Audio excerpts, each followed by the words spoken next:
How to switch from Hostinger Builder back to WordPress. First of all, log into your Hostinger account and then tap on websites on the top left corner.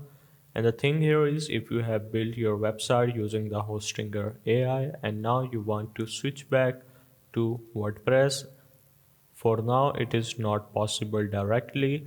There is no such an option of switch or transfer your website to WordPress. All you have to do is to tap on the three dots of your current website and then tap on this delete button. Once you have deleted your website, you need to start over again, this time with WordPress of course. But if you have built your website with Hostinger AI, you cannot switch back to your WordPress. So that's the only way for now to switch from Hostinger Builder back to your WordPress. Hope this helped. This is how you can switch from Hostinger Builder back to your WordPress.